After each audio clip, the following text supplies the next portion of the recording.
have green gardening genes in my blood, and I can't help but go. I'm starting to get a little bit worried that they've all died. This is basically my pose in the mornings when I'm trying to look at Connie's udder and see how it's developing. Mainly because I need to know when lambs might be coming so I can set up my campsite.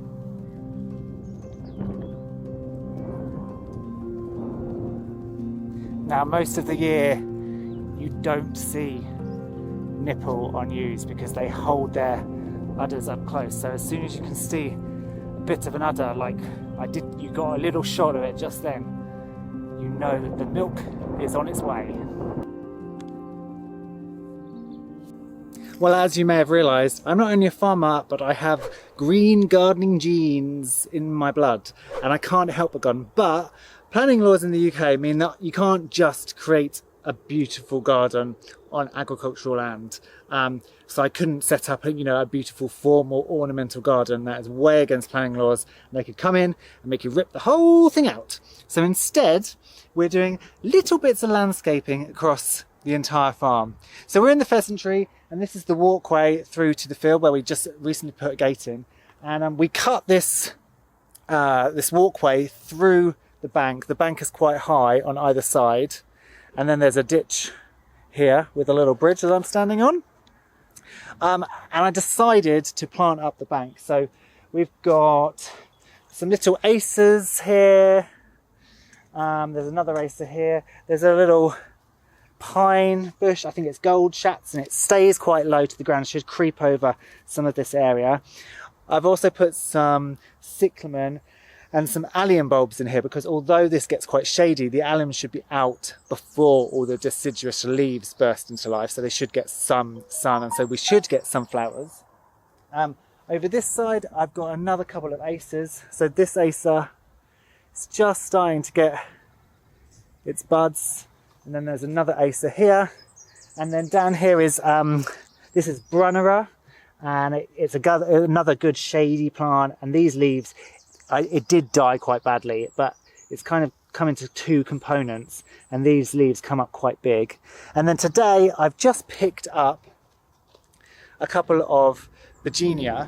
I was going to buy some from a supermarket or from a nursery, but my neighbour sells homemade jams and a few homemade plants, and she had these begonias. This was £1.25, and this slightly bigger one was £2. And this size pot, basically, if I bought it in the local nursery, would be £8.99. So I think I've got a good bargain there. So I'm going to pop these in, and hopefully they will cover this ground. So over years to come, when you walk through here, it'll be really pretty green and a few flowers.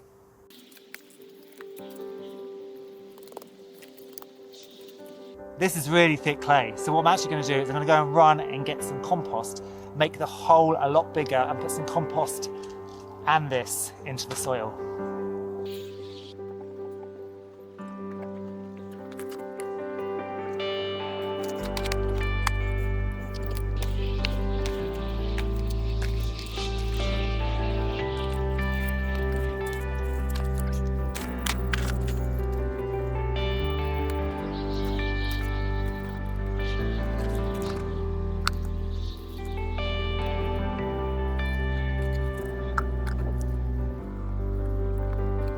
Perfect.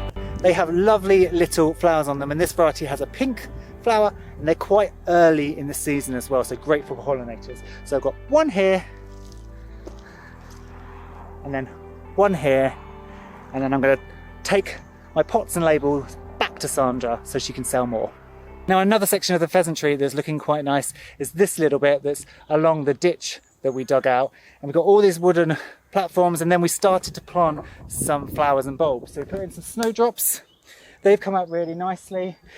They were a bigger clump and I split them, so obviously they haven't flowered tremendously this well this year, but they should do a lot better.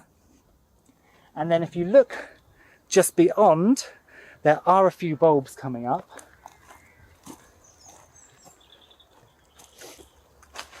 So down here we've got some crocus, and these are white daffodil. Now, something that lives around here really likes to eat crocus, because you can see the edges of the petals have been nibbled.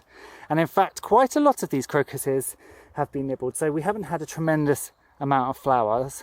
However, of course, the lovely thing about both crocuses and daffodils, which are daffodils here and crocuses here, is that they are perennial, and year after year they expand and they get more, so they're going to be really pretty. Now, these were actually sent to me by one of you, from Carolyn, and so it's really nice, even more so, to see them coming up. And Carolyn has got a Instagram called Moody Arts, and she sells amazing things such as this 3D printed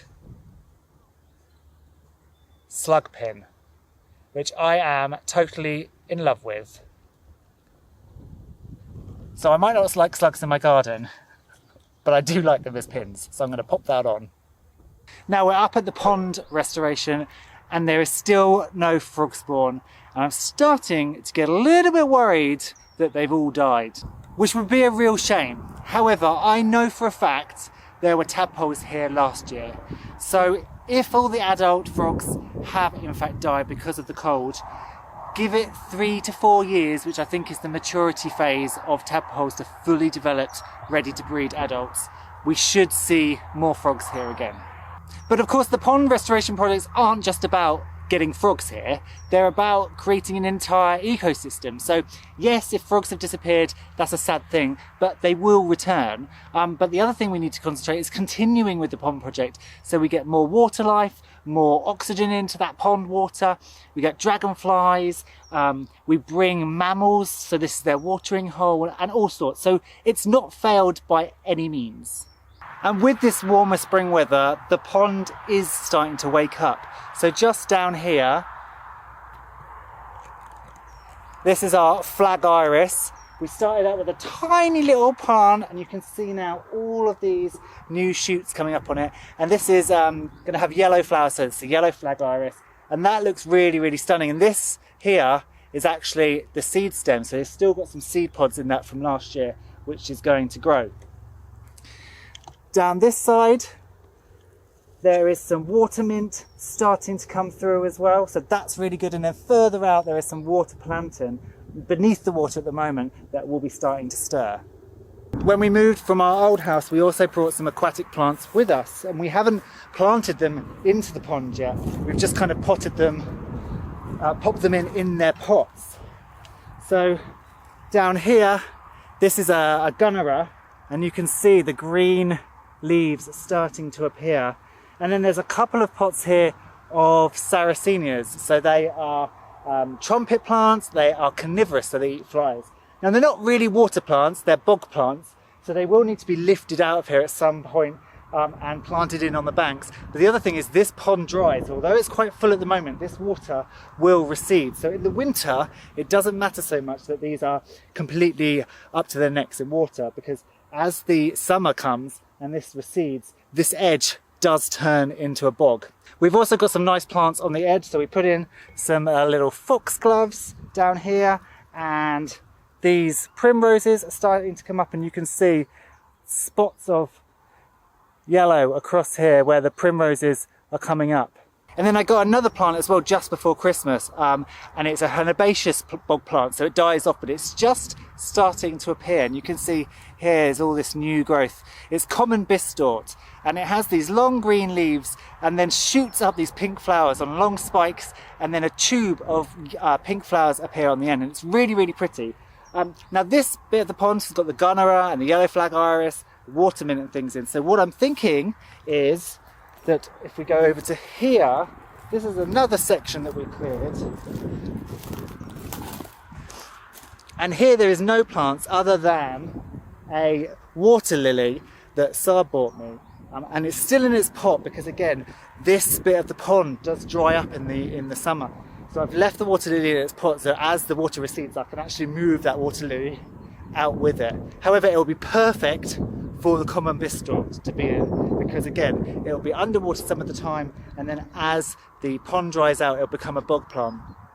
Now, there's no point me actually planting it in there right now because, as I say, it's going to dry out. So all we're going to do is pop the pot into the water, and then later on in the year we'll actually dig it into the mud at the bottom of the pond.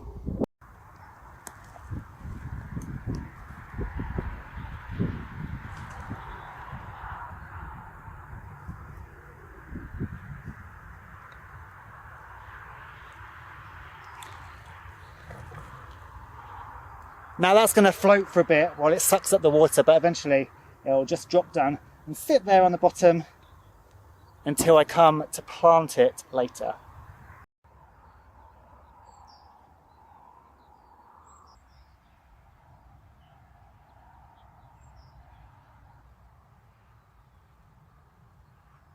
Now the pond has changed radically from a few years ago, so I'll throw a link up here to the pond restoration playlist, and I'll see you in those videos and you can see what we started with and what we're at now.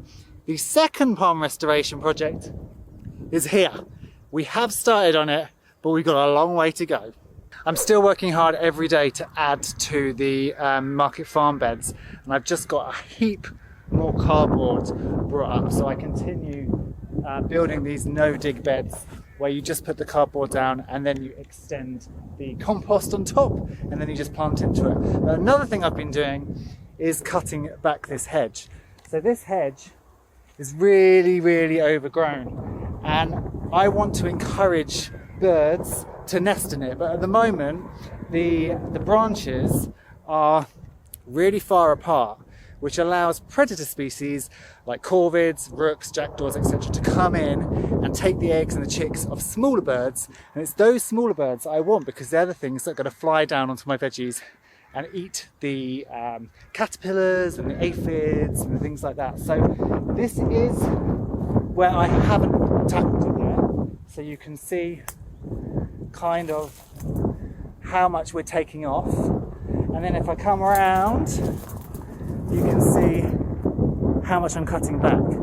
And the point of that is to take off all this lengthy growth so that when it starts to grow again, it thickens up. It creates a denser habitat for the birds to nest in.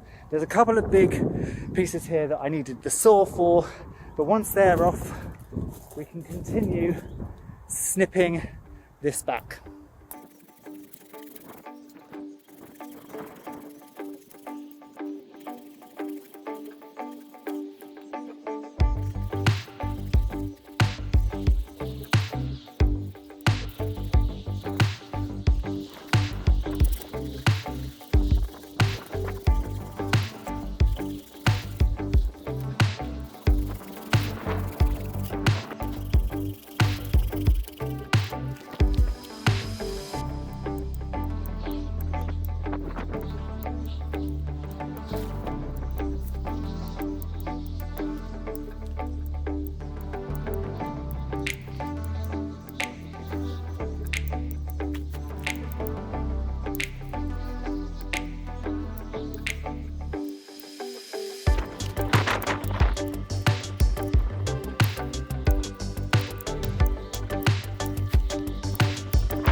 I could literally do this for hours.